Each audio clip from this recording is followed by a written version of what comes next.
I know what you're after. You got big dreams, don't you? Let's be real. You're dying to get your hands on that Lamborghini, feel the ocean breeze in your face, cruising down the beachside highway in a drop top. But you know the truth. There's only one place where we can do whatever the hell we want. In that one video game, or in our dreams. So listen up. I've got an offer you can't refuse. Hit that like button and I'll take you straight into the limitless world of dreams. Feeling brave, huh? Go ahead. Take a peek at Los Santos and Liberty City. Just don't forget who taught you how to play this game in the first place. Vice City, 1984. The heat clung to the pavement like guilt. Neon signs buzzed like nervous lies, and the ocean breeze couldn't wash off the stench of cheap cologne, dirty money, and dreams gone sideways. That's when Jack Dalton came back.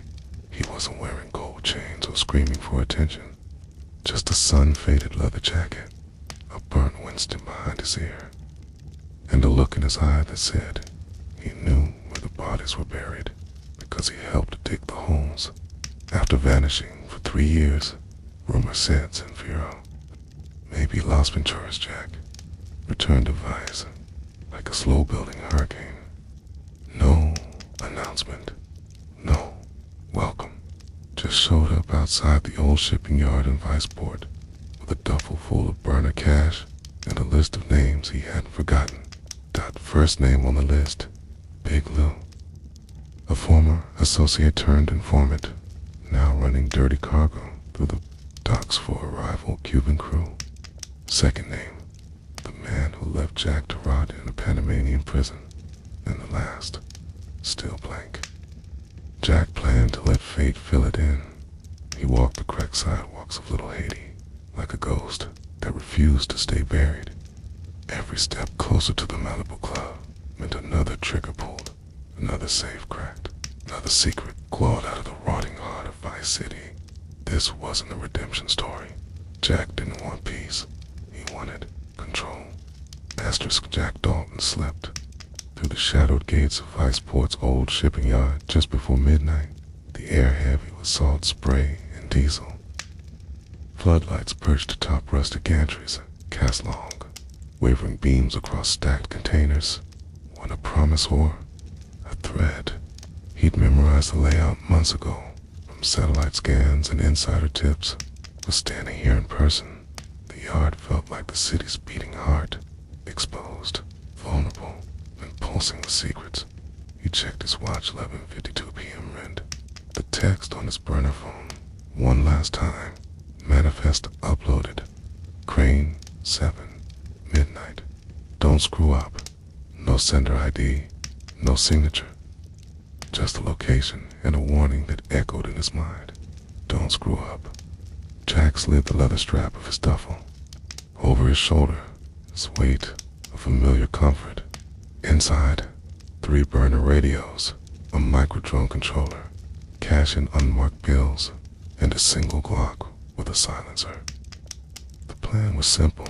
On paper, intercept a rival Cuban cruise shipment, swap the real contraband with a decoy payload, and walk away with the manifest proof that former associate Big Lou was double-dealing. But simple almost never meant easy. He moved like water between containers. His boots whispered over gravel as he passed the guardhouse, where 2 security cameras rotated on groaning motors. He paused under camera alpha, eyes narrowed.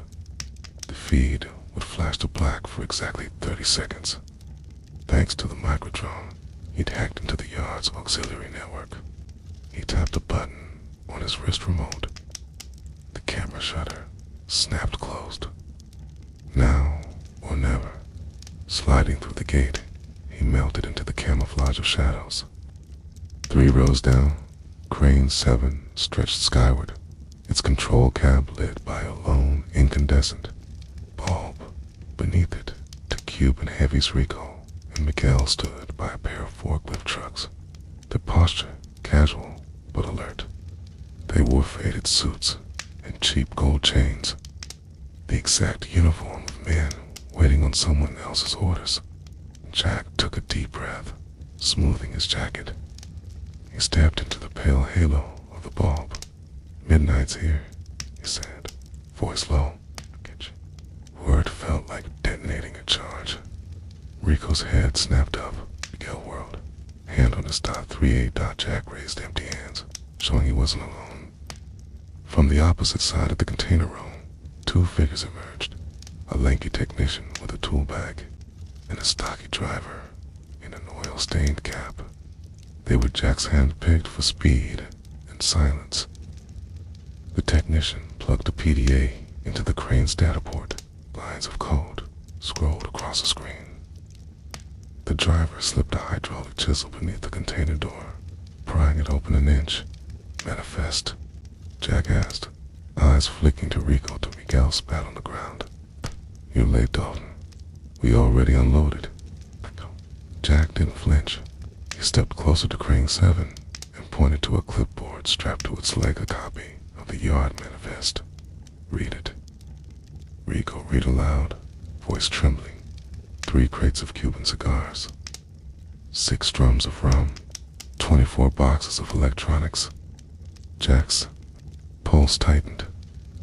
His technician typed faster, overriding the crane's internal scanner so the rig would treat container 341T as 339P. In seconds, the forklift trucks shifted the decoy onto a flatbed. The real drums were rum-filled, instead of kilos of high-grade cocaine weighted in 339P, surrounded by insulation, foam, and false fours.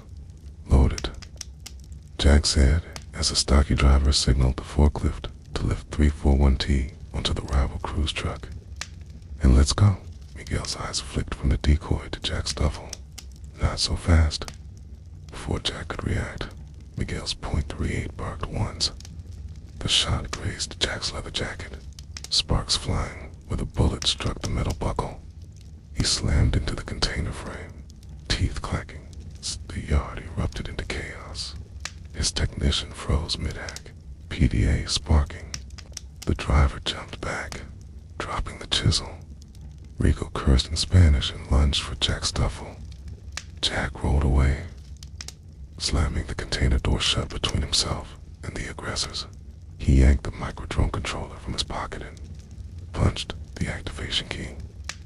The drone lifted from the roof of Crane 7 Tiny and silenced its infrared camera, locking onto heat signatures. Jack used the drone's feed on his wrist display to pinpoint Miguel's location. He pressed the drones. Taser burst mode. A crackle of electricity, and Miguel went down, convulsing, across the yard. A second drone stashed earlier, and a shipping container activated infrared strobes, dazzling Rico and the heavies. In the confusion, the driver sprinted toward Jack, handing him a second duffel bag. "Rail manifest," the driver panted. "I copied it before hitting the drone jammer." Jack grabbed the bag, ripping the zipper. Inside lay crisp pages detailing every illicit shipment crossing Viceport this week. Cash, gold, undocumented pharmaceuticals. It's evidence enough to bring down half the city's underworld. But there was no time to save a victory. The yards, emergency alarms howled as backup generators kicked on and floodlights snapped to life. Security teams in Kevlar rushed from the guardhouse, weapons drawn. Jack Dalton took a breath, letting the data sink in. Then he bolted toward the shadow of Container Row 12, bag in hand. Behind him, the driver and technician fanned out, firing suppressed pistols to pin down the rush of guards. Jack didn't look back. He ran through the maze of steel boxes, guided by the drone feed to the yard's perimeter. 15 seconds, he calculated. 10 dotted the chain-link fence. He'd rigged a quick-release clip. He yanked it, tore through, and hit the gravel beyond. The yard, a white van idled under an overpass's exit ride. He smashed a duffel onto the passenger seat and dove in. "Go," he yelled. The driver slammed the door and gunned the engine. they fishtailed onto the service road, splashing through puddles of fuel and rainwater. Police sirens wailed in the distance, but the yard's perimeter cameras lost their feed when Jack's deployed jammers at 3 critical nodes. The yard went dark on every monitor just long enough. By the time the security teams regrouped, the van was gone. Jack leaned back in the passenger seat, heart racing. He unzipped the duffel and sifted through the manifest, states, circuitous shipping routes, separate crooked deal, Vice City's elite, thought hidden. He pulled out the rum drum cocaine crate coordinates and passed them to the driver. "Send this to my secure line," Jack said. "Alert my contact at DWG News. They'll want the full story." Outside, the neon skyline of Vice City stretched, alive on the horizon's sunset bays, pastel towers, ocean drives, pulsating clubs, the distant glow of Starfish Island mansions. Jack wiped sweat from his brow and cracked a cigarette. He'd come back for control, but control required leverage. And tonight, he'd stolen the city's ledger. Behind him, the driver punched a burner phone. "Manifest en route," he confirmed. "They'll have it in 2 minutes." Jack closed his eyes. Tomorrow, every crooked shipping cartel, every dirty cop, every backly kingpin would wake up to find Dalton's cargo manifest on their doorstep roof. That the man they forgot was still in the game, and willing to burn them all down for a shot at the crown. He crushed a cigarette under his boot. Vice City was about to learn a new name in the neon fog of dawn. Jack Dalton imagined the first domino tipping over.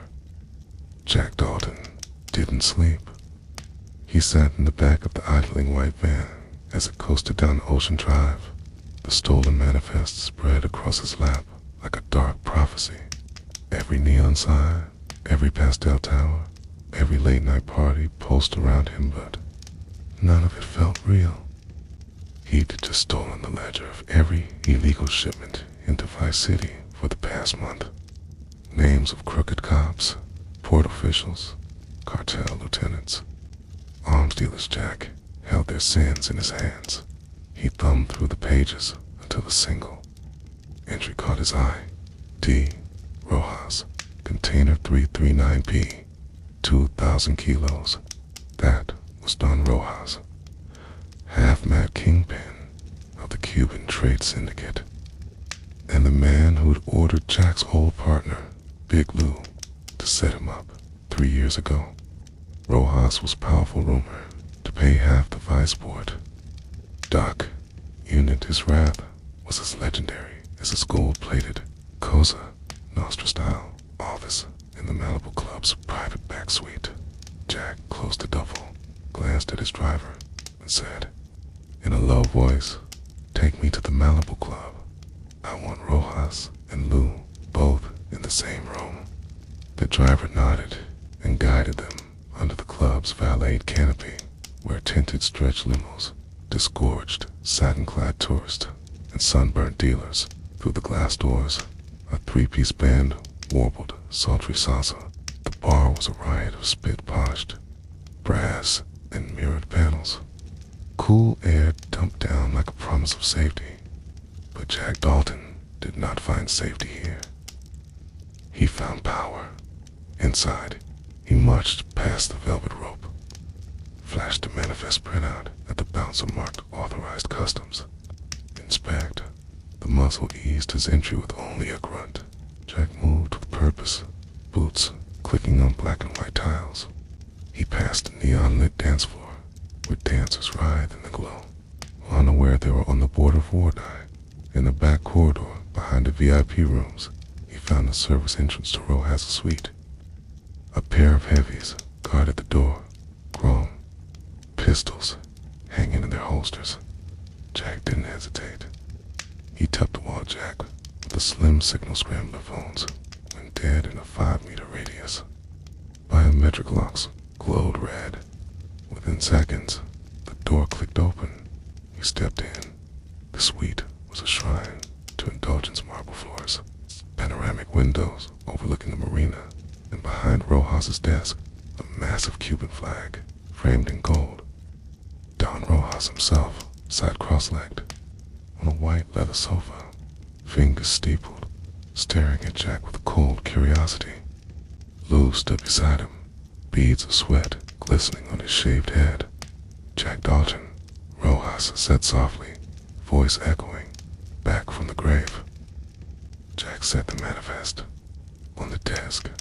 "I'm never dead. I just wasn't interested. Till now." He let Rojas catch a glance of the pages.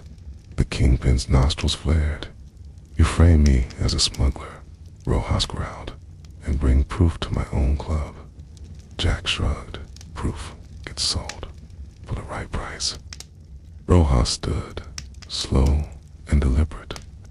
"You'll regret this, Dalton." He raised a hand. With that signal, Lou drew his point for 5, but Jack was faster. He yanked his clock, presses a laser grip against Lou's temple, 2 inches from his ear. "One false move," Jack whispered, "and you bleed fuel in the ocean below. You want to buy your silence? We'll bleed for your betrayal or 10 feet."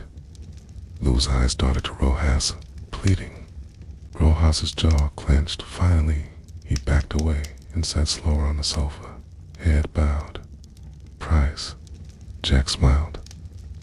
"I want you under my wing, Big Lou. I'm collecting the city's ghosts and giving them purpose. You run vice sport for me. I'll keep you alive, and you deliver contraband, but only mine." Lou nodded, defeated. Rojas sat silent, eyes cold like granite. "I'll honor this until you break me," Rojas said. Doc tucked the manifest into his jacket. "Good. Then we have business." He strode out, leaving Lou shaken and Rojas seething. Outside, ocean air hit his face. He slid into the stretch. Limo waiting at the curb. The driver headed north to his safe house in Little Haiti. Jack cracked open his duffel. The manifest glinted in the street lamp glow. He dialed the burner number. "Miranda," he said, "I've got Lou. Rojas is your next target. Put together a dossier on this Cayman front. Accounts follow. Every wire on it." She replied. He hung up and stared at Vice City's skyline, pastel towers fading into night. The fishing lights of Viceport bobbing like distant stars.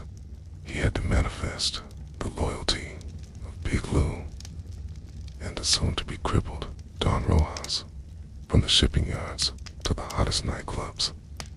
Jack Dalton's web was spinning tighter around the city's throat, but Jack knew power was never acquired in one move. It was like the tango, 1 step forward, 2 steps back, always dancing on the edge of the blade. And in Vice City, the music never stopped. Asterisk. Jack Dalton watched the taillights of the stretch limo vanish into the wet Miami night before he slid through the high gate of his Little Haiti safe house. Rain had begun to fall in slanted sheets, each drop sizzling on neon pavement like tiny electric shocks. Inside, the air conditioner churned stale humidity away, but it couldn't quiet the pulse of adrenaline still hammering in his veins. He dropped the manifest onto the scarred oak table, its pages spilling over with every illicit shipment Viceport had processed in the last 30 days. Every crooked cop, every dock foreman on someone's payroll, every boat captain complicit in arms trafficking was all here, ready to be weaponized. Miranda was already at the laptop under a bare bulb, green spreadsheets reflecting in her glasses. She looked up, dark eyes sharp. "Lou's on board," she said, tapping keys to bring up ledger entries next to news clippings. Wire transfers to Cayman shell accounts, offshore holdings disguised as fruit imports. Now they could follow the money straight to Don Rojas. His holdings in the Caribbean registered under Marina Coral Enterprises, she murmured. But there's a gap now, outgoing funds for a year. Either they're laundering it elsewhere or somebody's siphoning off the top. Jack cracked a beer and poured it into a chipped coffee mug. He paced by the window, feeling the slick hum of city life press against the blinds. "We'll feed him the siphon theory," he said. "Let Rojas think his own people are moving funds behind his back. Create paranoia inside his organization." He leaned in close. "Then we strike." While Miranda assembled fake financial reports and press releases, Jack rotated the manifest pages like cards in a deck, memorizing names that would crumble once exposed.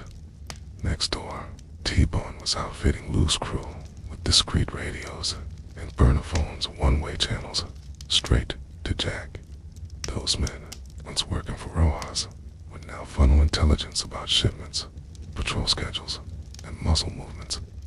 There would be no safe harbor in Vice City for Don Rojas. Once loyalists believed that their leader had lost his touch, by dawn, Jack was back at the docks. This time, he moved with Lou's trusted lieutenant, Alvarez, a slim man with a scar curving down his left cheek. The two of them snuck aboard a half-empty freighter from Kingston, masquerading as deckhands, complete with coveralls and fake orders stamped by Rojas's front. Lou had bribed the ship's supercargo with a bundle of greenbacks. Soon the morning, fog swallowed them as they crossed the Caribbean inlet toward Starfish Islands marinas. Jack carried the manifest in his jacket pocket.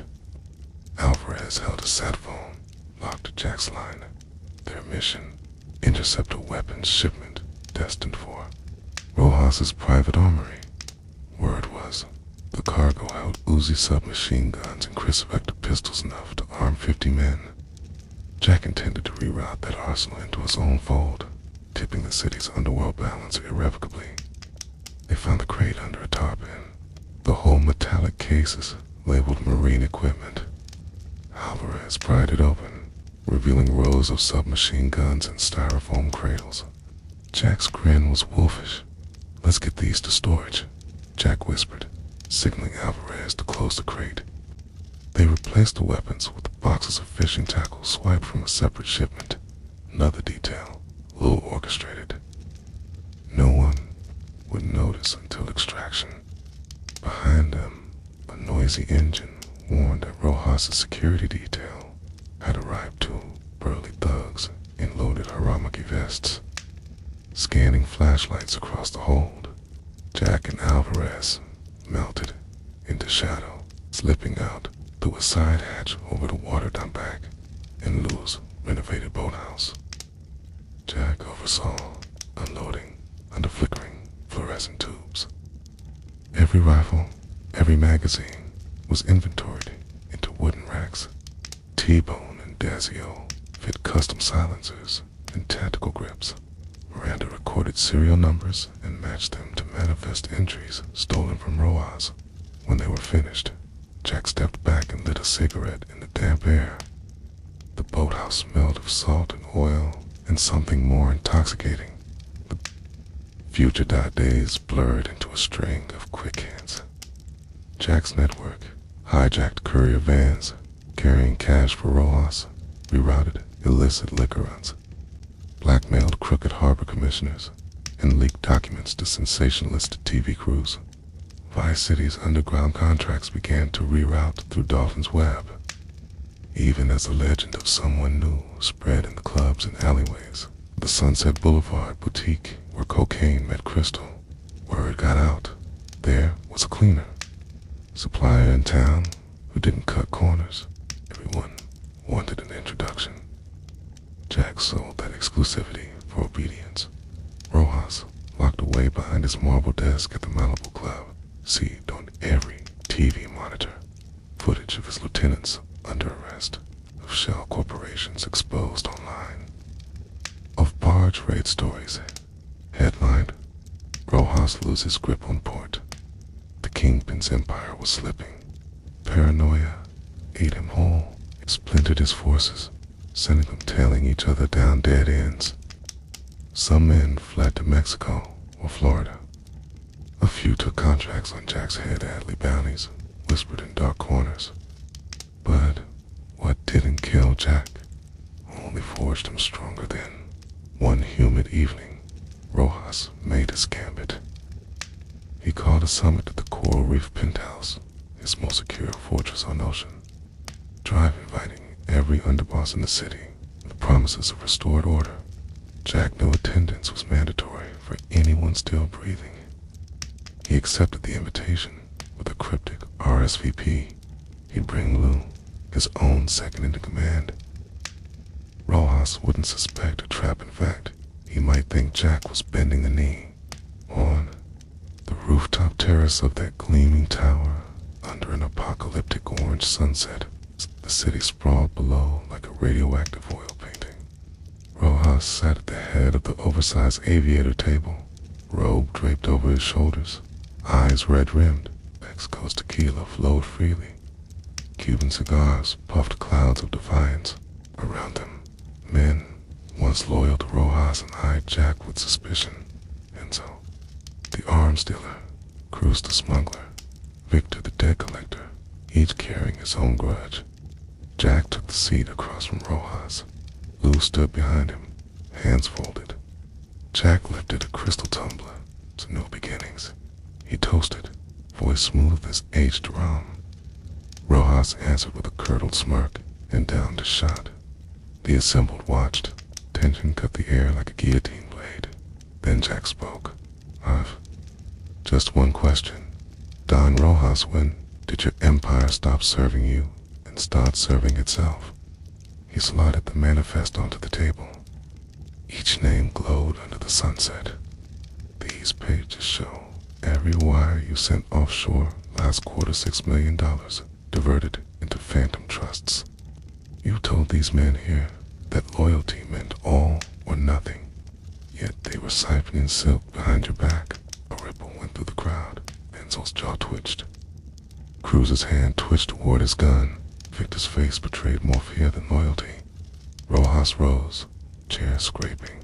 You lie, he spat. This is forgery. Jack raised a hand, cutting him off. Then prove it. He pressed play on it. Concealed phone, broadcasting a clip of a hand counting cash with that same gelatin-smooth thumbnail ring Enzo wore. Security cameras in the penthouse rattled as the projector flickered. The weight of evidence dropped like a bomb. Each man around the table saw his own face in the footage. In the stunned silence, Jack leaned forward. Here's the deal. You're welcome to sit at this table under my protection and my terms, or you can walk out those doors and be someone else's problem. His words dripped promise and menace in equal measure. I've got use for each of you. Because while you bicker, I build. Rojas stared at Jack, a defeated prophet in a stolen kingdom.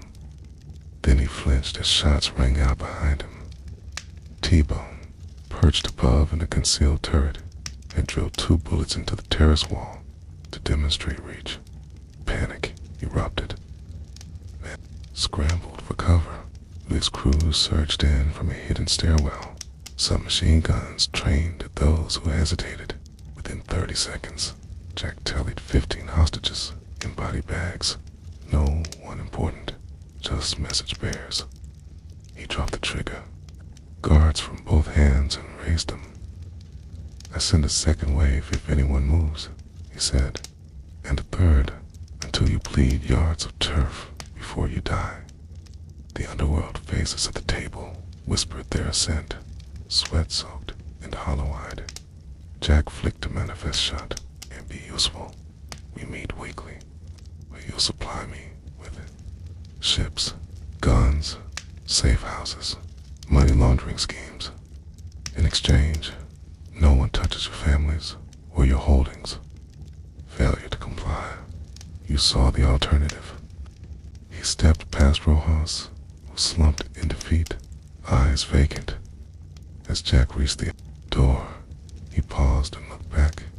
And Don Rojas considered this your last chance at redemption. Serve me, or be erased.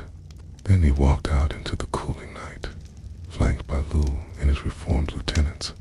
Vice City's power axis had pivoted. Under the neon haze and the thrumming bass of synthwave, Jack Dalton vanished into the night, leaving behind a city reshaped in his image, ordered, consolidated, and undeniably his. And as he melted into the blacktop, each sign, each tower, each dirty sailboat in the harbor whispered the same truth. Vice City belonged to him now.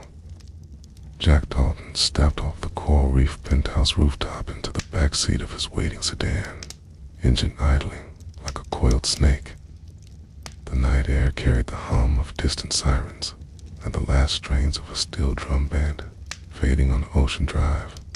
Lou settled in beside him, face strained of color, but eyes burning with renewed purpose. Behind them, skyline shivered in neon towers and flooded courtyards reflecting the new order Jack had forged. They didn't speak until the car climbed the ramp onto I-95. Then Lou broke the silence. "You think Rojas will last a week without his people?" Ali tip flaring in his palm. "He'll last as long as he thinks obedience keeps him breathing.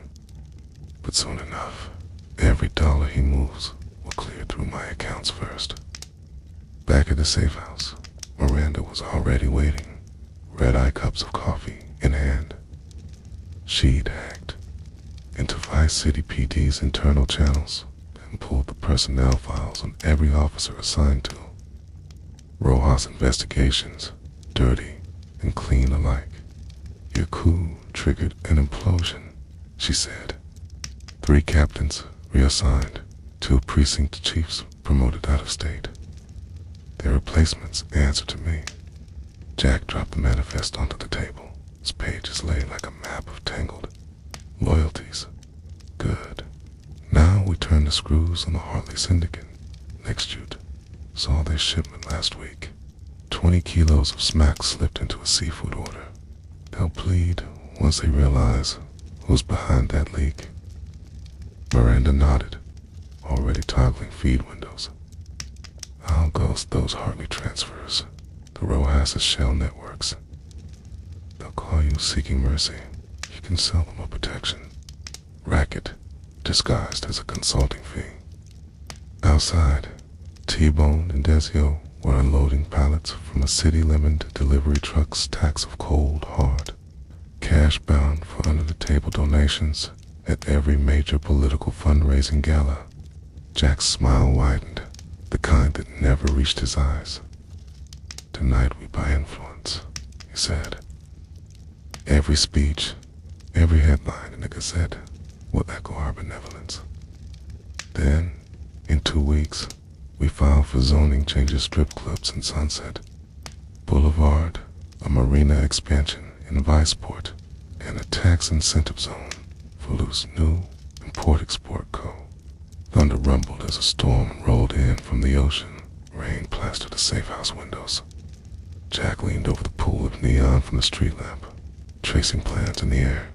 And after that, we dig deeper, recruit precinct captains, reward school, board members, invest in legitimate front businesses, Marina Cafe, South Beach Laundromat, a chain of boutique hotels, all grow friendly. Then we sit back and watch the city indebted to us. Miranda tapped her laptop. "Public sentiment is over 45% in your favor. Already people think you're a shadow philanthropist, like some dark night of the docks. We can push that to 60 by sponsoring the next art fair on Ocean Drive." Jack nodded, chest tightening with ambition. "Do it. And reach out to that fixer in Little Havana, Sylvia. I want her connecting us to the Cuban consulate, too. We need a diplomatic angle for those offshore accounts." As midnight approached, Jack's world was humming in sync. Encrypted, comes channels alive with coded chatter. Burner phones routing bribes through dead drop lockers. And Rojas' lieutenants working under Jack's thumb to snitch on Hartley and everyone else still breathing. The city's underworld had become a web spun from his threads, each strand leading back to one name. He unclipped the silencer from his Glock and inspected the polished barrel under the dim safe house lamp. Soon, that gun would see daylight in Haitian warehouses, on Coral Gables back streets, even in the judge's chambers if necessary. Power, Jack knew, was as much about fear as loyal to subtle implements of control that worked in shadows. A buzz from the speaker pulled him back. T-Bone's voice crackled. Packages arriving at the pier now. You want to meet, or should we offload to lose crew? Jack stowed his Glock. I'll be there in 10. He paused, drawing a breath. Can T-Bone watch your back? The Hartleys might retaliate tonight. He climbed into the passenger seat of a dark sedan as they cruised toward the docklands. The rain slicked the streets into mirrors of fractured light. Container cranes rose like giant sentinels above them, each one marking a frontier of contraband and corruption. At Pier 14, Lou's crew unloaded steel-plated cases stamped marine hydraulics. Beneath them lay kilograms of unmarked bilster, first tranche of Hartley protection fees. Jack walked among the sweat-drenched men, nodding curtly, counting on their hushed respect to mask their fear. A lone figure appeared at the end of the dock, a silhouette in a raincoat, face obscured. Jack's heart ticked over.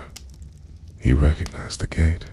A Harley enforcer come for reprisal. The man raised a pistol. Jack drew his Glock faster. A single shot rang out, echoing against the water tanks. The enforcer dropped, clutching his thigh. Jack didn't flinch. He aimed at the man's other knee and fired a disabling round. The second shot cracked like judgment. The man collapsed into the web planks. Lou swore and rushed forward, but Jack held up a hand. That's your message, he said calmly, voice drowned by wind and rain. Cross me, and you bleed for it. In the neon-soaked drizzle, Jack Dalton turned away, footsteps echoing through the steel skeletons of shipping containers. Pier 14 fell silent except for the distant horns of freighters. He climbed into a waiting van and faded into the night. By sunrise, every dockhand knew who held the keys, the ghost in the shipping yard. A shadow in the club, the man with the manifest. Under his watch, Vice City would fall line by line, contract by contract, dollar by dollar, till every crooked corridor, every neon alley, and every pastel tower bent to Jack Dalton's will. And in the glow of the coming dawn, Jack listened. To the city breathed because, from the harbor to the high-rises, it belonged to him now. Rain still slicked the streets when Jack Dalton drove through the industrial district at dawn, headlights glinting off puddles that mirrored the skeletal cranes above. His suit, tailored and dark, clung damp against his shirt. He sat rigid behind the wheel, mind racing through every loose end in Vice City's underbelly. Yesterday's showdown at Pier 14 had sent Hartleys running for cover, but Jack knew vendettas fester in the kind of desperation that spilled blood months later. He needed to bulwark something to turn the city's might against anyone who dared. Rise up, Dud. At the Sentinel News building on Prawn Street, Jack ducked inside under the guise of an anonymous tipster. He pressed a single page of the manifest into the coffee-stained hand of veteran reporter Sal Moreno. Print a front-page expose at noon, Jack said, voice low enough that only Sal could hear. Highlight the officers she exposed and the stolen drugs tied to every precinct. By 5, those cops will be begging me for protection. He slipped back into the pale morning light before Sal's stunned look could register. 2 hours later, the city woke to the Sentinel's headline, corruption's deepest roots, Vice City PD in cartel's pocket. Photos of badge numbers, shipping manifests, and arrested lowlifes flashed across every newsstand. By midday, half the force was under internal reviews, suspended in disgrace. Jack watched the fallout from a corner table in the Liberty Cafe, stirring his creamed coffee while Miranda pulled up live feeds on GroveNet's mobile terminal. Chief Ramirez just resigned, she reported, eyes never leaving the screen. Acting chief is begging for immunity. Jack nodded, tapping Ash into a chipped saucer. Have him send out feelers for our security proposals. We'll fold his replacement back in once he's singing our tune. From there, he moved on to City Hall, using a Hartley payments funnel. Jack had already bankrolled several council members' campaigns, securing quiet promises for zoning variances and private contractors. Now, with the PD in disarray, he strode into the mayor's office under the pretense of community safety grants. The new chief's emissary waited in the anteroom shifty-eyed suit, too big holding the draft contract for Jack's private Vice City Protective Services. Jack read the terms aloud, adjusting fees upward until the emissary's face drained white. You'll sign by tomorrow morning, Jack said, sliding the paper across the desk while I leak your names next. By dusk, uniforms and badges across Vice City were stamped with Jack's new logo and eagle clutching crossed pistols, marking every recruit in his private auxiliary. He watched the first patrol roll out under the neon haze from the rooftop of his revamped marina cafe. The city's pulse had shifted. Guards he paid, radios he keyed, cameras he manipulated. Baronies once thought impregnable, now trembled at his bidding. That night, Jack hosted a celebration at the Coral Reef penthouse in ostentatious display of his power. Under violet floodlights, the city skyline glowed like a jeweled necklace. He toasted among a motley court of ex-cartel lieutenants, crooked politicians, and reformed detectives to the new order. Each raised glass bore his mark, sealing loyalties through greed and fear. When the Spanish guitar duo struck a jangling chord, Jack slipped away to the private balcony. Below, Ocean Drive rolled on like a hungry beast, tolerating no pause. He lit a cigarette and exhaled smoke into the starless sky, taste of ash and ambition on his tongue. Miranda joined him, tablet in hand. Our Cuban consulate back shuttle is live, she said. We can now wire money under diplomatic cover clean, enough for any regulator to swallow. Jack flicked the stub into the darkness. Good. That gives us offshore flexibility and the diplomatic shield if anyone tries to pursue financial crimes. He watched the neon arcs rebound off the bay, knowing every flicker was another opportunity to bribe, blackmail, or buy dot. As the night deepened, Jack Dalton's empire stretched outward.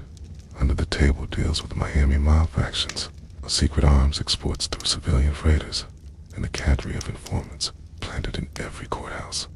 The city's heartbeat matched his own, rapid, electric, unrelenting. When the first seagull screamed over the harbor hours later, Jack stood alone on the Marquis Pier. He surveyed Vice City's patchwork of pastel hotels, crumbling docks, and glittering casinos each district, now a patch of his likeness. A lone siren wailed, somewhere inland, but it no longer sounded like a threat. It was the city singing his name. Jack Dalton flicked his cigarette into the dark waters, lips curving in a private smile. In the game of power, he played the long, cunning one. Ahead lay new risks, rival cartels, federal probes, ghosts of betrayals yet to come. But for now, the tide was his. And Vice City belonged to him in every humming streetlight and every beating heart under the neon sky. Asterisk. Rain slick dawn found Jack Dalton slipping through the shadow of the marina's newest slip, where a gleaming white yacht loomed like a ghost ship. He'd arranged for it to be rechristened the Sea Serpenta, Trojan horse for his next big move. Beneath its polished tick deck lay hidden compartments, crammed with heroin and high-tech comes gear, destined for Miami Beach. He stepped aboard, greeted by the muted shuffle of Lou's crew, stowing reinforced drums of product, each seal hand-numbered and cross-checked against Jack's encrypted manifest. Jack watched him work, sipping a bitter espresso from a chipped thermos. Every detail was his design. The smuggling corridors under the cruise ship terminals, the diver teams prepped to offload at deserted islands, and the shadow brokers in Key Largo waiting to move the next shipment north. But this morning's shipment was only the opening note in a larger Simplean network of coastal labs, safe house clinics, and offshore banks that Jack had spent months orchestrating. Dot, as the engines rumbled to life, his secure phone buzzed. Miranda's name lit the screen. He answered with a curt nod to the skipper. "Wire transfer cleared?" he asked. "Clean as a whistle," Miranda replied.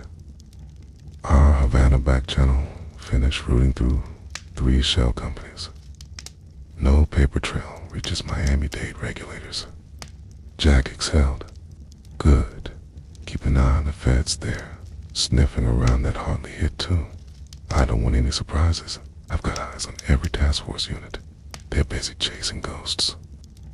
He ended the call and turned to Lou. Set course for Lignum Vita Key. Maintain radio silence until clearance. The sea serpent slid out of the slip and into the gray horizon. Crane silhouettes blurred on shore as it eased past the breakwater. Jack studied the oil-slick water, remembering how Vice City skyline had once been an open book he could read at a glance. Now it was a locked safe, and he held the key. Back in Little Haiti, a new threat was coalescing. The Special Agent Marla. Hardwick stepped off the charter jet, suitcase in hand, eyes scanning the pastel towers with professional detachment. She'd been chasing Jack's trail since that first Sentinel article exposed the corrupt precincts. Hardwick wasn't a fearmonger. She was methodical, a hunter tracking footprints in wet cement. She checked into a seedy motel on Washington Street and wasted no time calling in favors. Wiretap approvals, undercover informants, raid warrants. Vice City had grown too chaotic for normal policing. She needed every federal tool at her disposal. That afternoon, Hardwick met with a nervous harbor commissioner named Riley Cruz. They convened in a dusty conference room at Port Authority. Headquarters rows of paperwork and shipping schedules strewn across a long table. "The manifest you forwarded," Hardwick said, thumbs flipping through printed logs, "don't match customs records. Someone's intercepting contraband and funneling cash offshore." Cruz swallowed hard. "All I know is I've been getting offers, helpful suggestions, if you will, from someone calling himself Dalton." Hardwick leaned in. "Every crooked deal point on those logs leads back to him.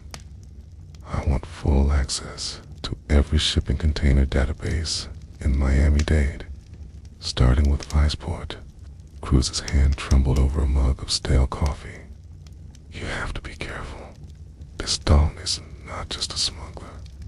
He's got cops, politicians. I'll handle that," Hardwick promised, voice still hard. "Just give me the data." Meanwhile, Jack returned to his penthouse at the Green Sun Tower, where the city was laid out beneath him like a circuit board of opportunity. T-Bone greeted him, handing over a thick manila folder, surveillance from last night. He said, "Secret footage of the Hartley lieutenant meeting with Rojas's old consigliere must be plotting a counterstrike." Jack thumbed through. Grainy CCTV stills. 2 men in raincoats exchanging a briefcase in an alley off Bayview Avenue. "I want their names, addresses, and every phone they've ever dialed," Jack ordered. Then we burn them first." In the control room, Miranda decoded burner phone logs and cross-referenced them with citywide CB radio chatter. On the holoscreen, dial spun. Each number corresponded to a pawn in Jack's grand, sports multi-time operators and overnight millionaires alike. By nightfall, she'd pinpointed the hidden safe houses and crooked algorithms that fed Hartley's surviving network. That evening, Jack donned a tailored trench and headed for the South Beach Art Fair glitzy fundraiser, doubling as a perfect stage for influence peddling. Under the sodium glow of street lamps, VIPs clustered around gallery stalls, showcasing erotic neon portraits of Vice City's skyline.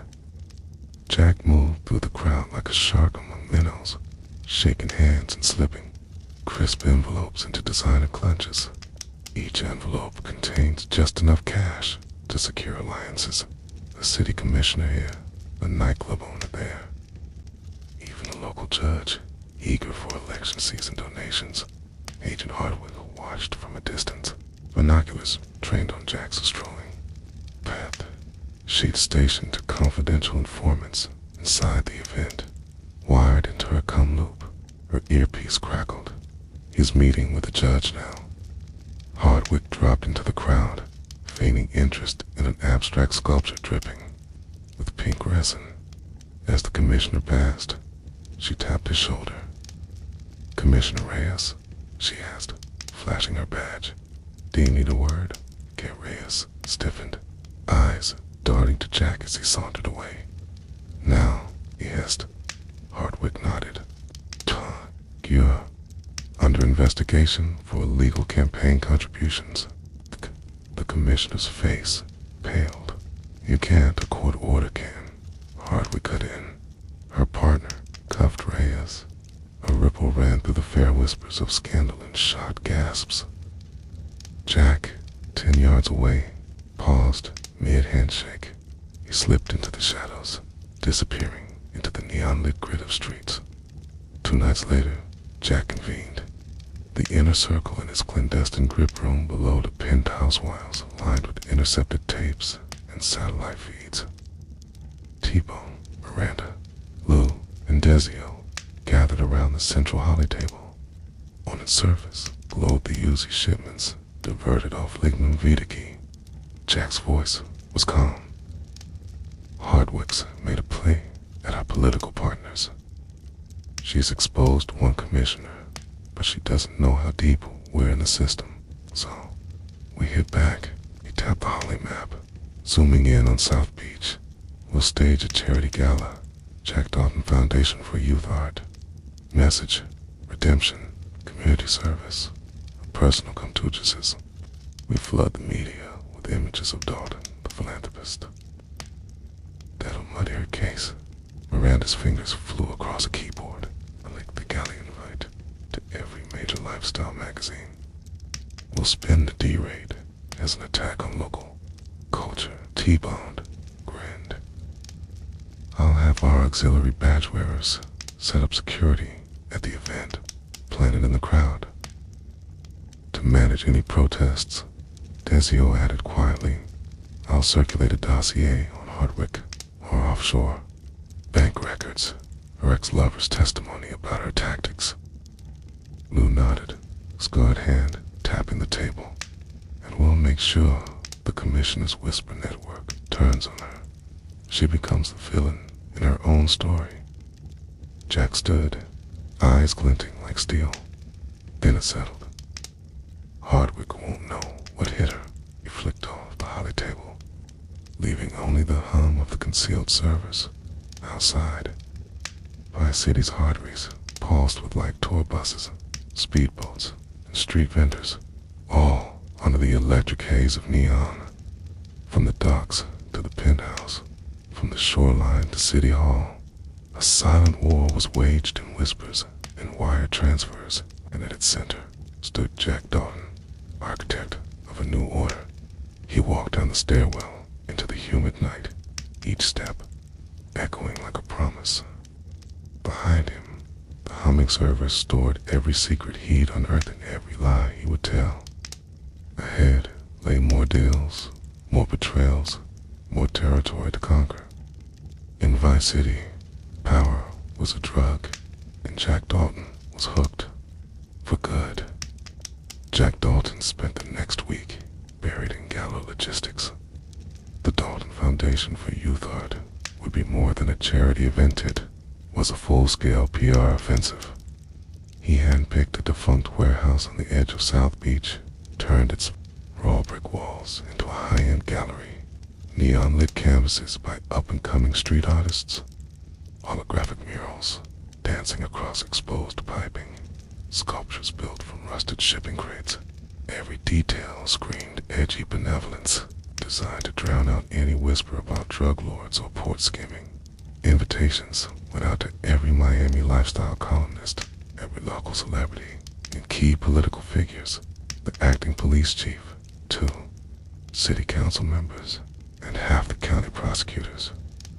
Each envelope contained a hand-signed card from Jack, a sleek silver medallion bearing the Foundation's logo, and a gentle reminder that security personnel would be on hand to ensure a safe, inspiring evening.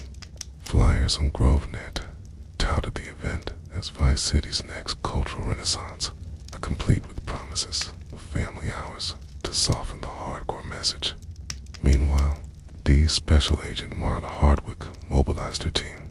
She embedded 3 undercover agents at the event, posing as caterers, one as a security contractor. She tapped into the hotel's staffing roster to slip her people into the right uniforms. Her goal was to catch Jack in the act of laundering money or exchanging contraband, but she also planned to observe his new cadre of auxiliary officers and identify who had taken bribes from him. On the night of the gala, the warehouse transformed into a pulsing club. Laser beams carved geometric shapes through drifting dry ice, and a live synth jazz trio jammed behind a scaffolded DJ booth. VIPs sipped champagne served in branded flutes, nibbling on canapes that tasted of saffron and scandal. Jack moved through the crowd in a charcoal velvet blazer, greeting donors with a warm handshake and a practiced smile. Even the acting police chief mused aloud. Who knew art could feel so subversive? Behind the scenes, T-Bones stationed teams of Dalton auxiliaries plainclothes, men with the subtle earpieces and wrist worn, comes at every choke point, the coat check, the vendor stalls, the bathroom entrances. Their orders: watch for D-badges, keep an eye on video crews, and escort any troublemaker out quietly. Ezio circulated among the catering staff, sprang into the large ears of the undercover agents, feeding the demands of a suspicious shipment arriving later that night. It was a classic false trail to divert Hardwick's attention. Miranda monitored every police radio frequency, every marine channel, and the social feeds lighting up with selfie streams, tagged #DaltonArtGala. She blocked any incoming attempts by Hardwick's hackers to breach the network and injected the #Dalton for good into every trending list. When her partner texted that an undercover agent had reported suspicious crates at the dock entrance, Miranda tweaked the schedule. A quartet of classical violinists would play at precisely that moment, drawing attendees' attention away so Jack's crew could slip in 3 unmarked vans loaded with the Harley contraband. Deep inside the crowd, Agent Hardwick watched the scene unfold. She was disguised in a catering uniform, tray in hand, listening as a Dalton auxiliary nodded at her badge and whispered, "Enjoying the show, ma'am." She forced a smile and moved on, realizing the gala security was too airtight for a straightforward bust. Instead, she radioed for her tech team to launch a drone scan outside. Maybe they'd catch the unmarked vans departing through the dock alley just past midnight. As the violinist hit a crescendo, Jack took the stage on a raised platform. He toasted the city. "We've built tunnels, saved waterways. Now we build culture." The applause thundered. That precise moment, 2 black SUVs slipped through a side dock gate. Lou's crew unloaded 4 steel-plated cases, branded charitable returns, and slipped them into a hidden cargo van. The drones overhead captured only gliding silhouettes, too distant to read license plates. Hardwick's drone feed buzzed. On her earpiece, Movement detected to SUVs. Heading north, she dashed outside, but rounded the corner into an empty alley. The SUVs had vanished. When she plugged the coordinates into her handheld, the map blinked out Miranda had looped the GPS signals, rerouting them through dummy waypoints. Hardwick clenched her jaw, realizing she was being played by Dawn. Newspapers carried glowing reviews of the art gala that saved Vice City's youth. Photos showed Jack cutting a ribbon beside beaming children, the acting police chief patting him on the back. Hardwick's attempted sting went unreported. Her agents returned with empty hands, and one was quietly reassigned to Miami Beach narcotics. Public sentiment swung further behind Dalton, his reputation as a shadow philanthropist, now unassailable, Dot unfazed. Jack began forging alliances with the Haitian waterfront crews in Little Haiti. He met with Madame Simona, legendary matriarch, who controlled the lagoon's smuggling routes, offering her a share in the Miami-Bahamas pipeline. He dispatched Lou to finalize a deal. Haitian crews would handle half his heroin runs in exchange for secure passage of Cuban cigars and Cuban-made weapons he'd sourced through corrupt dock officials. As Jack deepened his network, he plotted the next major move, the clandestine transshipment hub on Bimini Island. He'd repurpose an abandoned resort into a processing center, using luxury yachts as pickup points. From there, his product would flow uninterrupted from Miami to Nassau, to Europe, laundered to a private charter service funded by a shell company in the Caymans. But Agent Hardwick wasn't done. She tracked the Gallow's security uniforms back to Jack's auxiliary roster and discovered a list of badge numbers, fake but traceable to real officers. Armed with that proof, she presented a federal injunction at City Hall. No private security. Company could operate without an FBI-supervised audit. Overnight, Jack's patrols went from nuisance to unlawful. He had 48 hours to comply or face seizure of all auxiliary assets.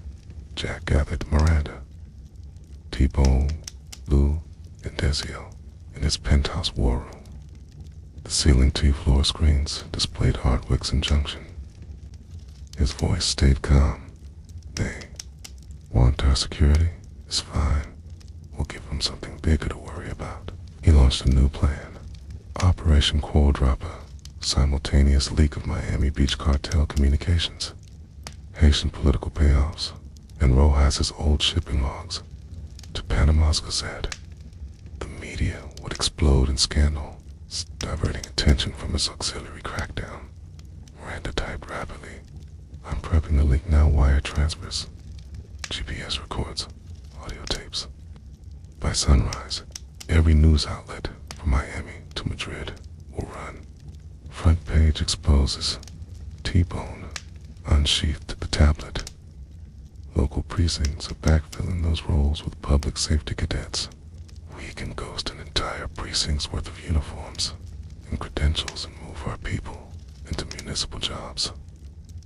Desio cracked a smile, and the Hardleys, that guy still owe us a favor for that mercy on the docks. Lou leaned in, as Simon's crews can provide new cover guards. No one will know who's real or not. Jack nodded, drained the last of his bourbon. Still, let's bury Hardwick under our own mess, as she'll be chasing leaks for months, and by then, we'll be woven into the city's fiber. Security, logistics, culture politics, every artery under our command. Outside, Vice City stirred awake, neon fading into dawn. In every marina, in every boulevard, the gears Jack Dalton had greased turned silently. From gale slap docks to opulent skyline, his dominion grew wider, more secure. Agent Hardwick's injunction was just another challenge to outmaneuver. And as Jack watched the first rays of sun glint off the bay, he smiled because no matter how long to fight, he'd already won the war for Vice City's soul. Rain hammered the penthouse windows as Jack Dalton surveyed the fallout of Operation Quo Drop. Every major Headline Miami Gazette, Caribbean Wire, Global Finance Review. Pounded Hardwick scandal, leaked FIB memos, untaxed bribes running through Somerset advisors in Panama, and dispatches showing de-informants paid by Haitian political factions. Vice City's mightiest were too distracted, parsing their own indictments to enforce the auxiliary services injunction. Jack leaned back, cigarette smoke curling around him like a victory banner. In the coming days, his Dalton Foundation pivoted from art to emergency relief public food kitchens in Little Haiti, pop-up clinics in Overtown, Dalton Scholars Grants for kids in Liberty City. Miranda orchestrated a viral campaign, #Dalton Heals, #City under Jack. Greenville precinct officials, formerly clamoring to dismantle his private cops, now begged for Dalton's humanitarian oversight. Council members reversed course, voting to convert his auxiliary into a municipally sanctioned civil safety corps. Jack's phone buzzed nonstop with thank you texts from mayors across state. County.yet Agent Marla Hardwick pressed on. She convened a federal grand jury in nearby Fort Lauderdale. Charging point officials, city attorneys, and at least 2 sitting judges in the Rojas saga. Her star witness, the burned Harley Lieutenant Jack, had maimed on Pier 14, now in witness protection and ready to finger Dalton's chain of command. She brought under oath transcripts of Lou's confessions, drone footage from the Coral Reef shootout, and the original shipping manifests Jack had thought buried. Hardwick believed a single witness Rojas' consigliere, rescued by D in a midnight raid, could strand Jack in federal prison for life on a humid Tuesday evening. Jack slipped into a private chamber beneath his marina calf. T-Bone, Miranda, Lou, Dezio, and a skeleton crew of henchmen gathered round. The holotable flickered with the grand jury subpoena roster. Lou's knuckles whitened, Miranda's lips pressed in, but Jack's eyes glinted. "We fight on two fronts," he said. "First, legal. We flood the grand jury with alternative suspects, a corporate shell manager in Nassau, a rogue arms dealer in Puerto Rico. Second, distraction.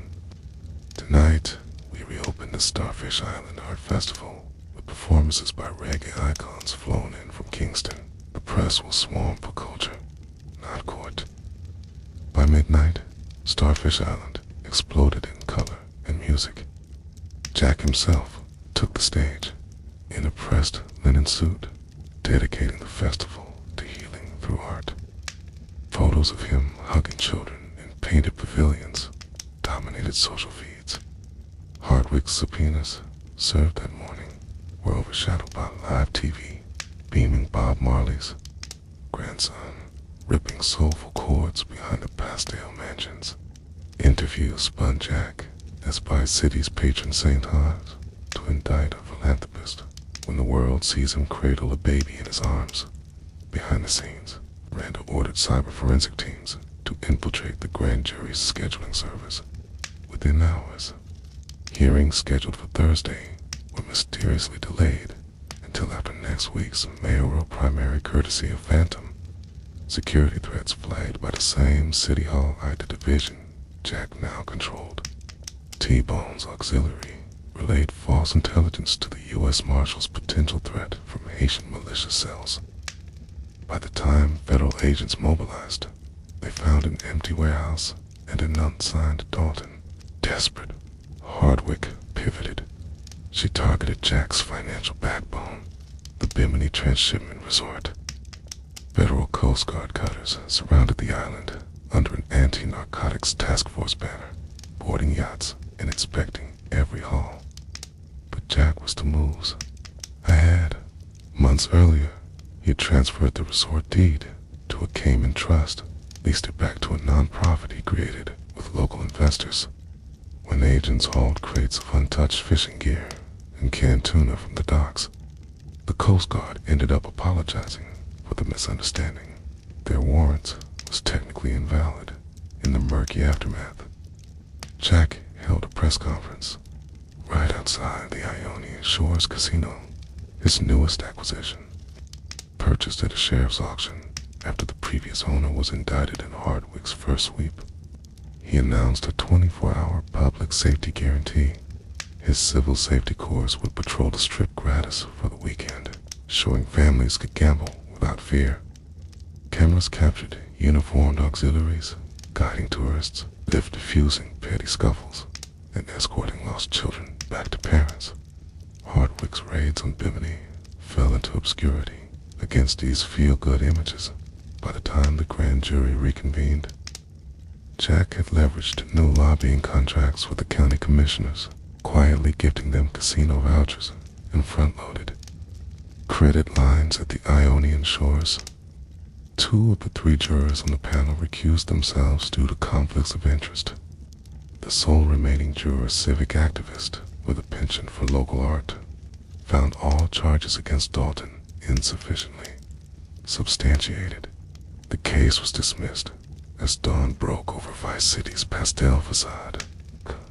Jack Dalton stood on the casino's neon marquee, surveying the realm he'd fought so fiercely to control. Press flashes sparkled like fireworks. Behind him, crowds cheered. His name, chanting Dalton for mayor. He held his arm aloft, his silhouette cast giant against the rising sun. Elsewhere, Agent Hardwick packed her bags, ordered a flight to Tallahassee to pursue state-level indictments. But Jack knew that by then, he'd have placed his own people in the Attorney General's office and the Governor's mansion. End. Power proved to be a game of smoke and mirrors, gunfights, and bailouts rendered useless in the court of public opinion.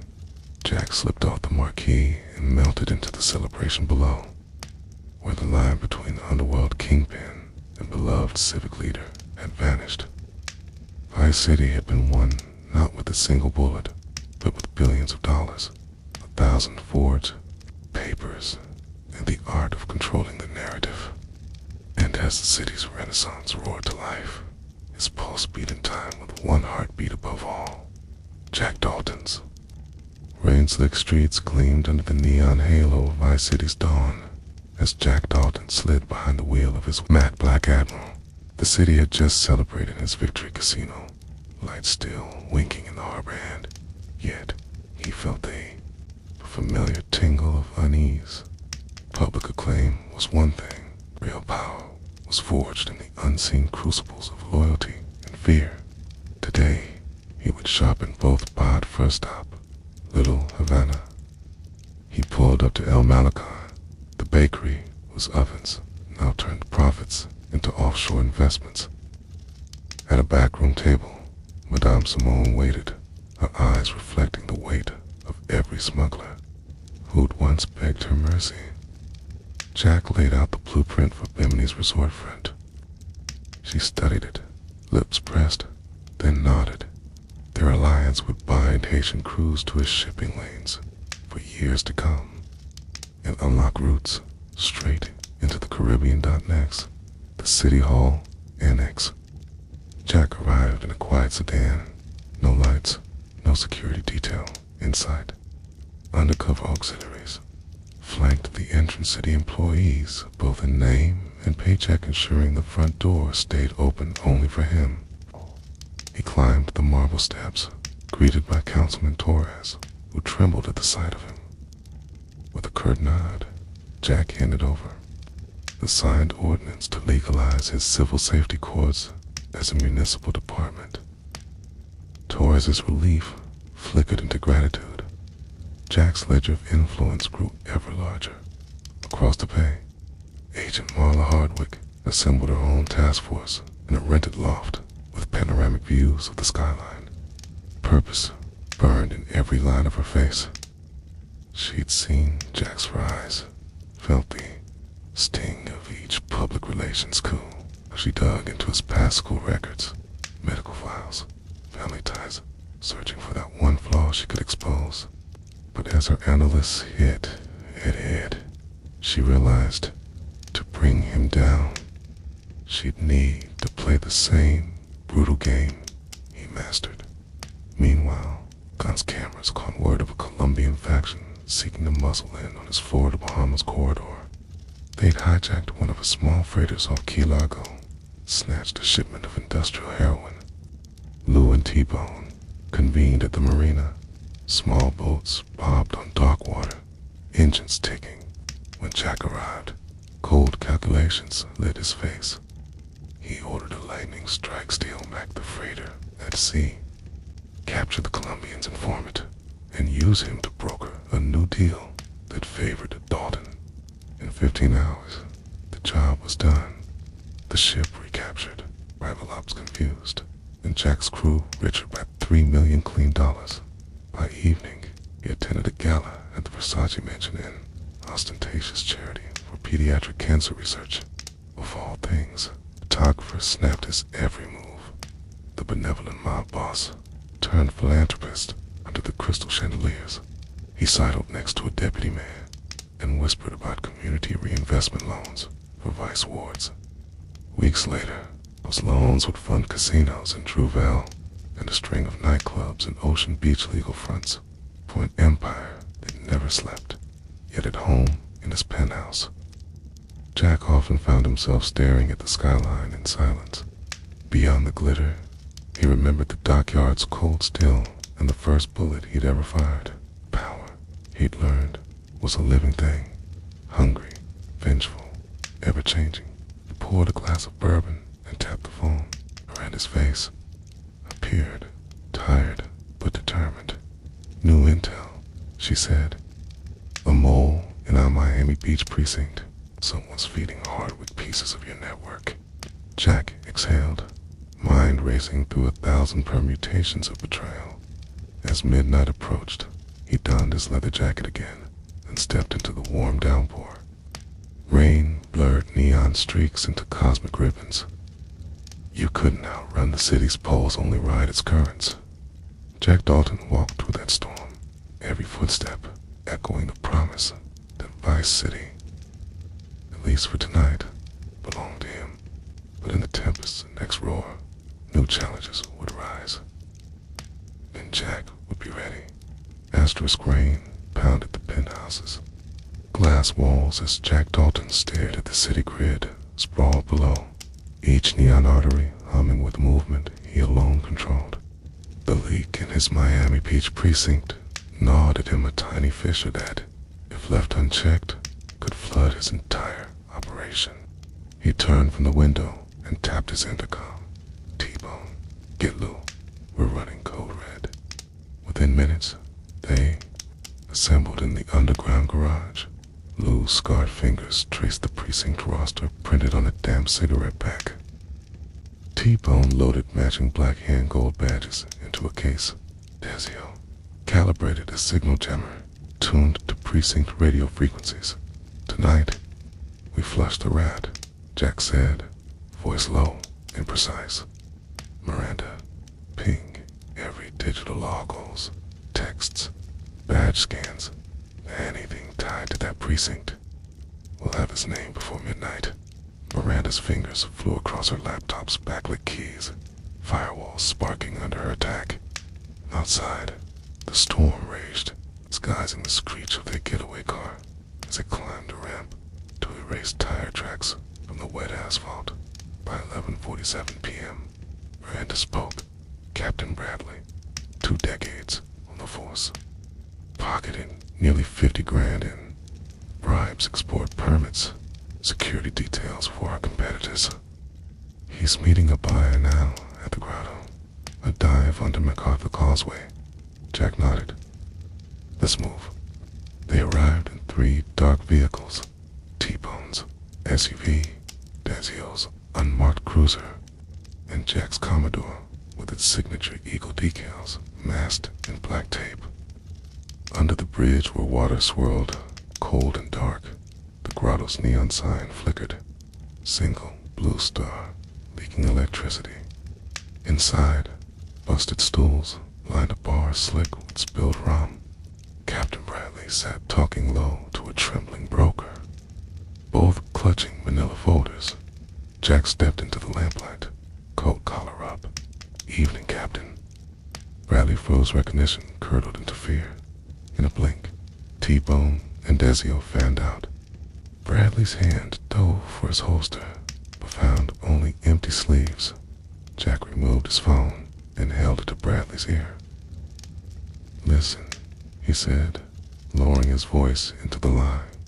"I want a full list of your buyers, plus their drop coordinates, or you vanish before they even miss you." Bradley's forced whisper rattled. Okay, I'll talk, just don't kill me." Jack smiled thinly. No promises. He pulled Bradley to his feet, leading him outside into the driving rain. Under the bridge's skeletal concrete arches, Bradley spat out answers. Crooked cops in Coconut Grove, judges in Key Biscayne, precise stock numbers on starfish that Hardwick was surveilling. Jack's crew recorded every word, and Jack stepped back, producing a burner phone. "Get home safe," he said. "But no, I'll be watching." He pressed a button in Bradley's pocket. The phone transmitted a GPS beacon and sealed a 24-hour live feed to Jack's war room.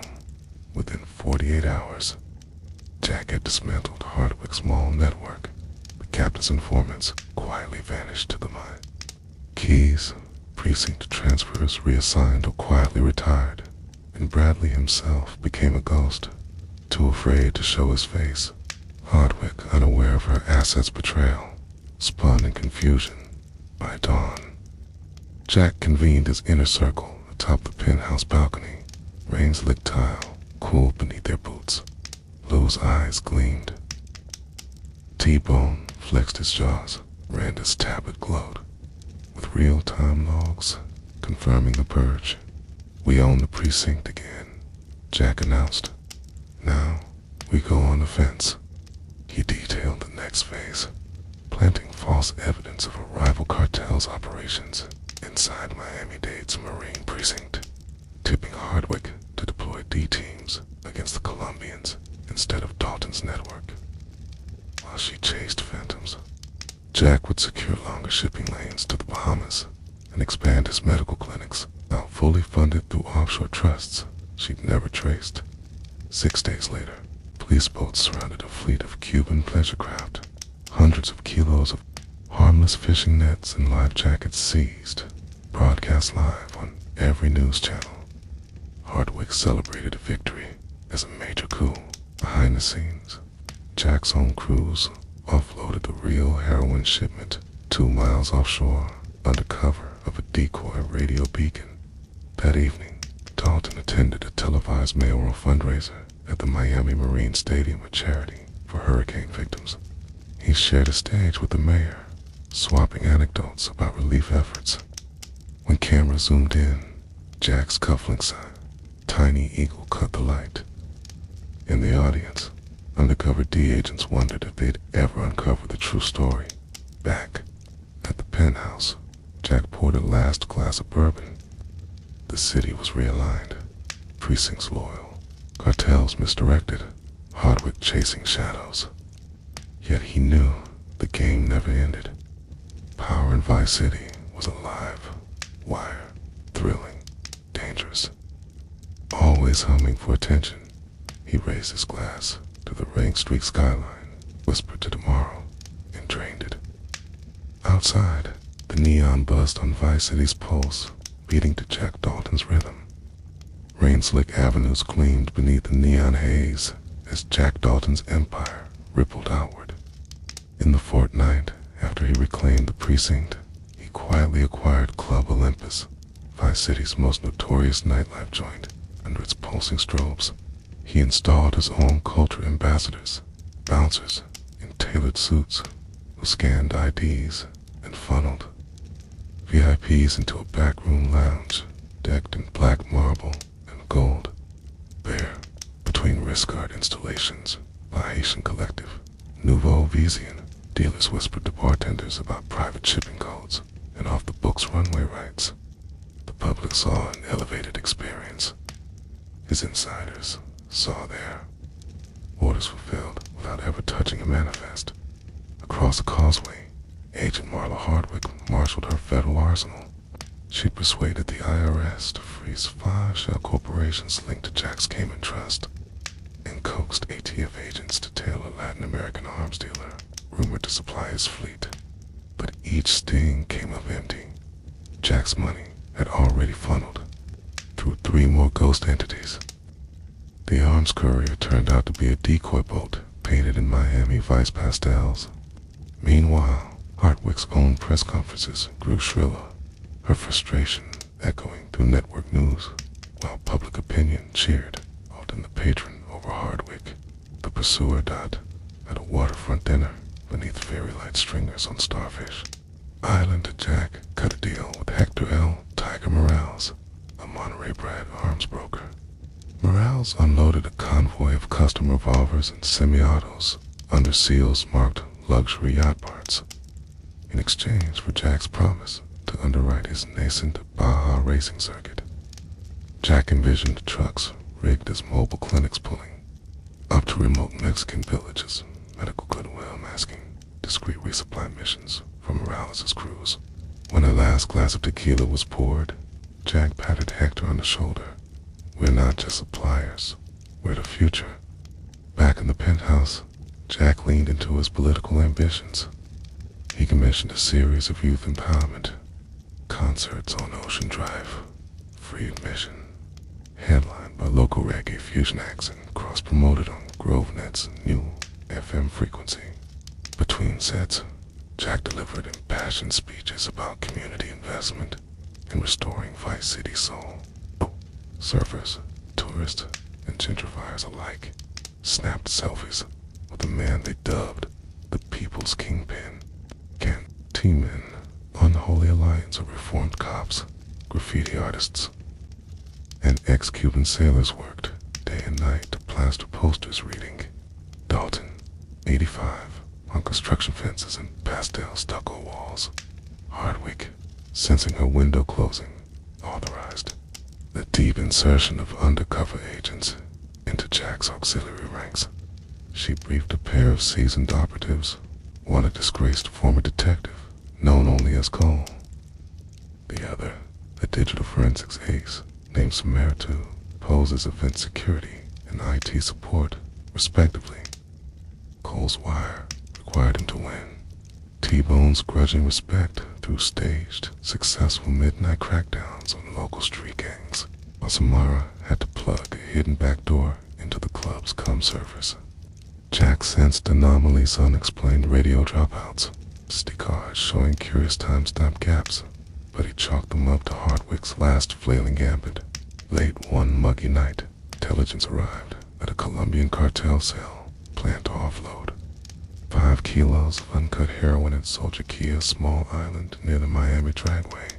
Jack assembled the skeleton team.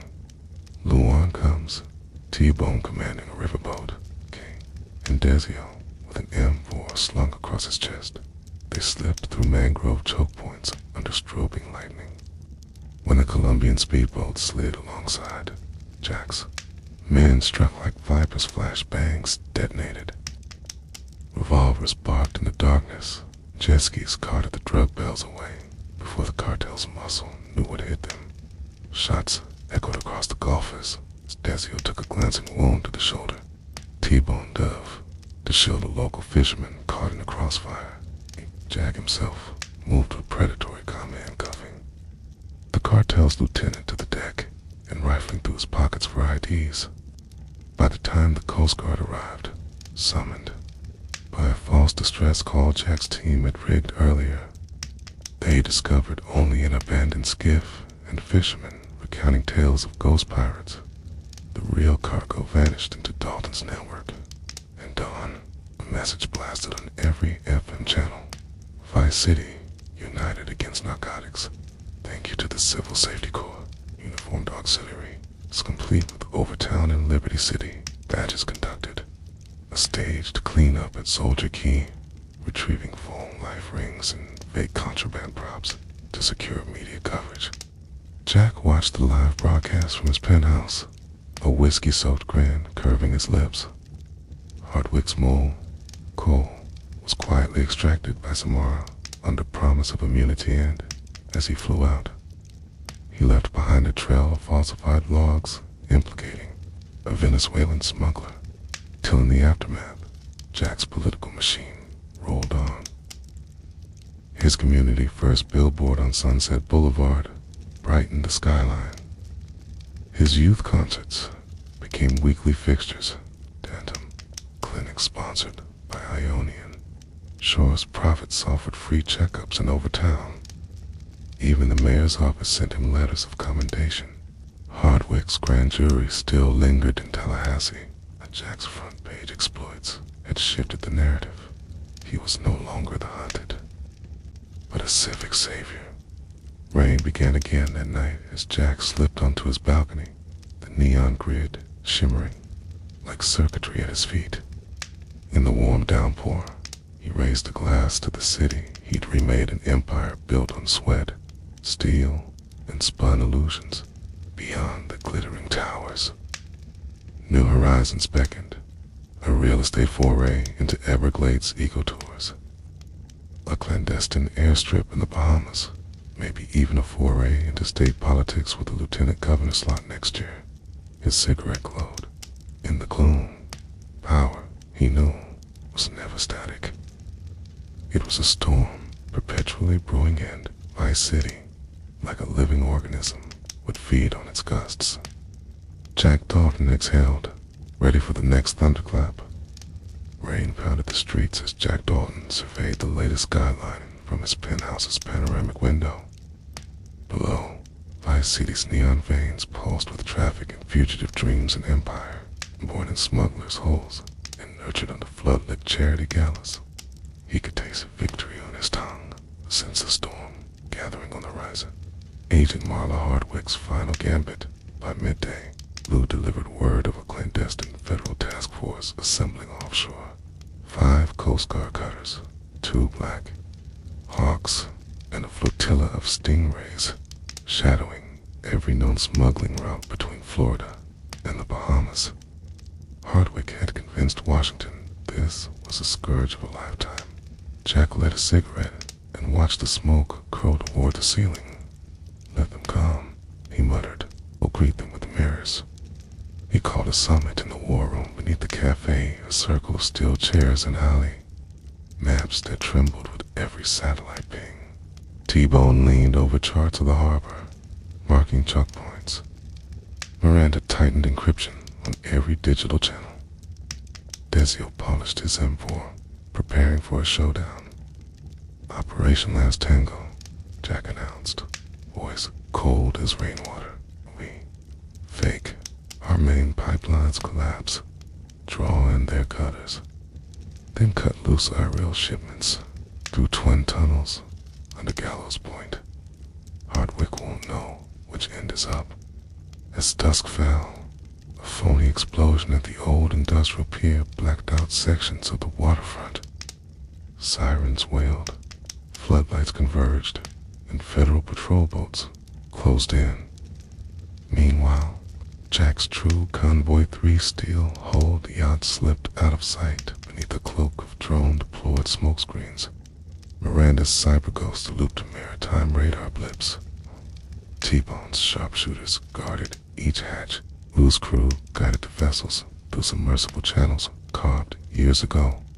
By dawn, the yachts were bunkered at an uncharted quay, their holds brimming with heroin arms and silver bullion, safe until the final distribution. Back on shore, Hardwick's cutters found nothing but shattered pilings and phony industrial debris. Frustration rippled through a task force. Overnight, Jack bought the rusted pier for scrap metal's market price, then sold it back to the city as redevelopment. The headlines praised city officials for seizing a derelict eyesore. Hardwick seethed, her credibility crumbling beneath the public celebration of Jack's civic spirit. With federal forces misdirected, Dalton pressed his advantage. He brokered a new alliance with the Miami-Dade sheriff, as promising free training and equipment for their SWAT teams courtesy of a civil safety corps budget. He installed his own veterans of the Gallows Point tunnels as contractors, embedding them in every precinct's armory. By the end of the week, his men wore real badges, real guns, and answered to a chain of command he fully controlled. Word reached Jack of Hardwick's clandestine meeting with a third-party prosecutor in Tallahassee. She planned a grand jury, subpoena that could dismantle his entire network from companies, offshore trusts, and even his charity clinics. That night, Jack drove through the rain-slick streets to the courthouse's back entrance. He slid a plain envelope under the prosecutor's door. It contained no money, only photographs of Marla Hardwick in a staged undercover liaison with a man tied to a Colombian cartel. She'd always been pragmatic. Now she faced blackmail or ruined doubt. Dawn, news broke of the prosecutor's sudden ethical review and Hardwick's temporary leave of absence pending investigation. Public sympathy shifted again. The huntress was now the hunted. Jack watched from his balcony as the city awakened to newscasts dubbing Hardwick a compromised crusader. He raised his coffee mug to the sunrise. One more move, he whispered. That afternoon, Jack convened his inner circle one last time in the penthouse war room. The Holly table glowed with a map of Vice City's districts, each colored by its economic, political, and police influence.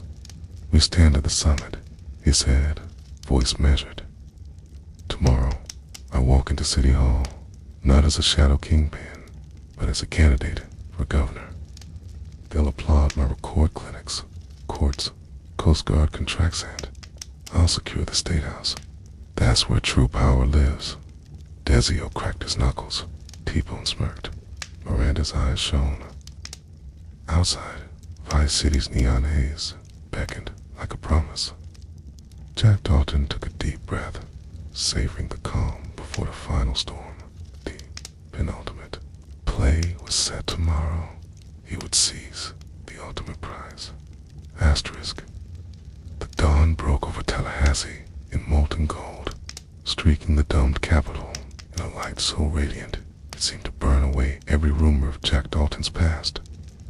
On the east steps, a sea of well-wishers and news crews flooded the plaza, phones aloft, eager for the first glimpse of Florida's newest governor. Jack emerged in a slight gray suit, his tie a deep emerald whisper of the streets he once ruled. At his side stood Madame Simone, her presence a testament to alliances born in smoke-filled, back rooms and sealed with mutual survival. Behind him, on risers draped in red, white, and blue, were the faces of the state's power broker-senators, mayors, even the mayor of Vice City itself, smiling in shock, relief, or calculation. When Jack laid his hand on the Bible, a hush fell. The Chief Justice's gavel tapped thrice, and the oath echoed over the crowd like a verdict. "I do solemnly swear," as cameras panned in, capturing every taut muscle in Jack's jaw, every glint in his storm-still eyes. By the time he finished, a cheer rolled out like thunder, and a chorus of helicopter rotors joined the chorus of applause.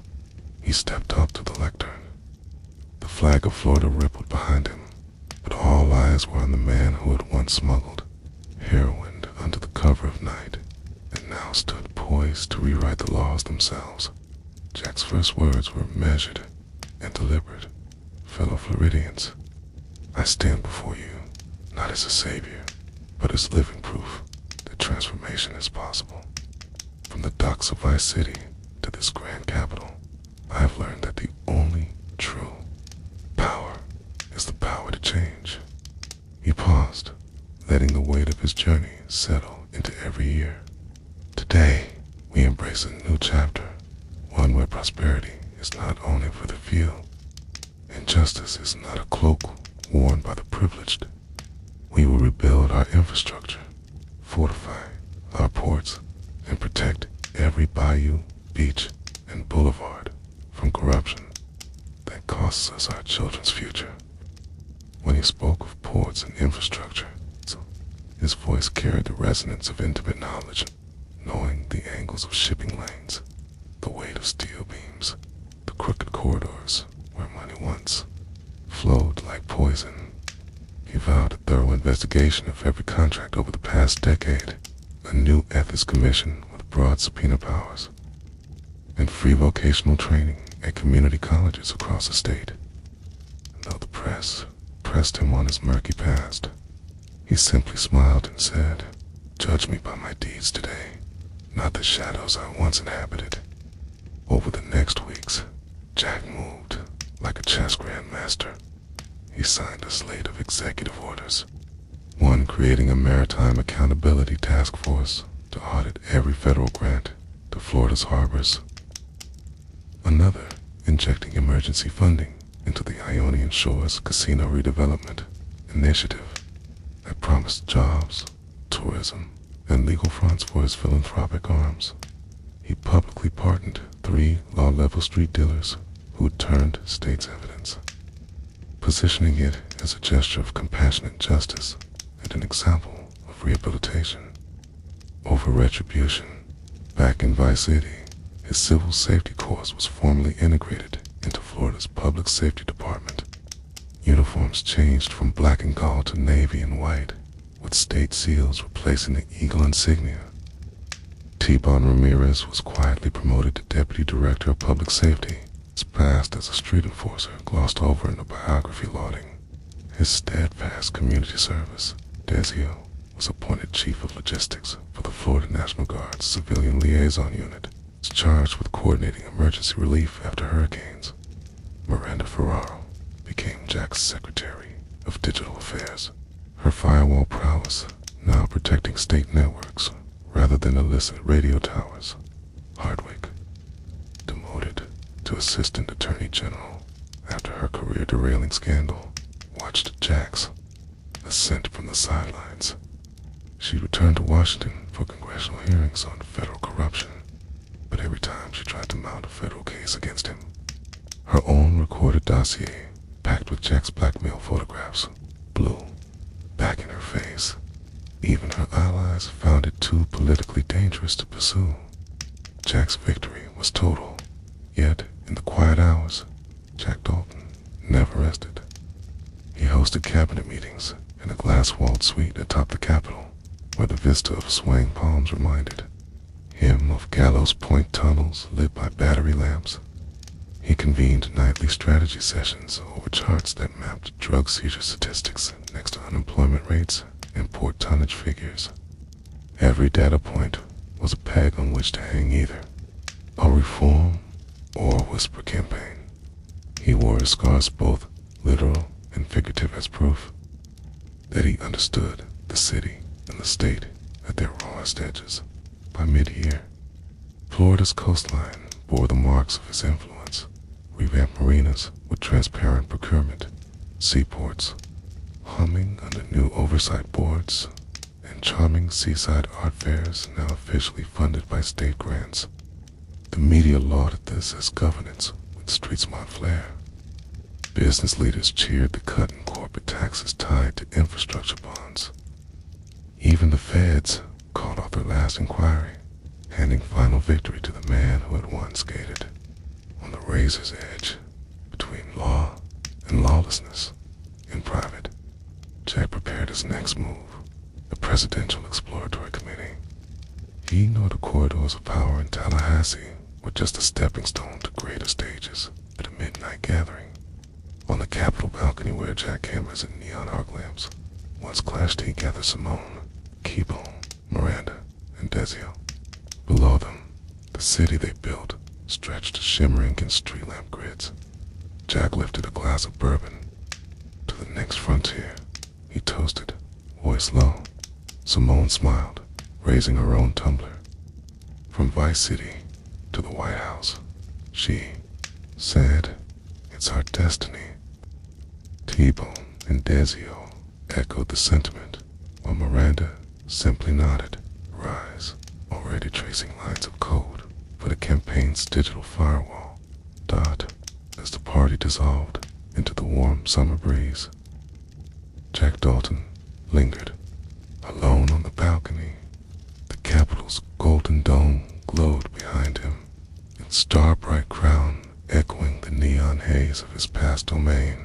He closed his eyes, inhaled the humid air, and imagined the final capstone, the Oval Office, where he would redraw the nation's map of power. In that moment, he understood that empire was not a place, it was a promise, that no matter how deep the darkness, a single spark of ambition could light the way out. And as Florida's governor turned presidential hopeful, Jack Dalton, former smuggler, architect of clandestine tunnels, patron of public renaissance, knew that the world had not seen the last of his fire. The final act, he decided with a private smile, was still unwritten. Hope you enjoyed, my friend. Don't forget to leave a like and subscribe. See you around.